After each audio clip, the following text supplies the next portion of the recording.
ஏன் இதயத்தை எடுத்து வைங்க டாக்டர். என்னது? மை காட், என்ன நீ விளையாடுறியா? இல்ல, சீரியஸா தான் சொல்றேன். என் இதயத்தை எடுத்து அவளுக்கு வச்சு அவளை காப்பாத்துங்க டாக்டர். God.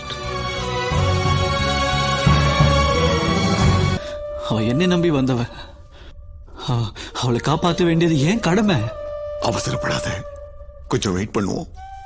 நீங்க தானே சொன்னீங்க உடனே பண்ணல உயிர் காபத்துன்னு. யோசனை பண்ண, உயிர் போனா வராது. ஆமா சார், அவ உயிர் போனா திரும்பி வராது. தூக்கு தண்டனை கைதியோட கடைசி ஆசை என்னன்னு கேட்டு நிறைவேற்றி வைப்பாங்களா? அது மாதிரி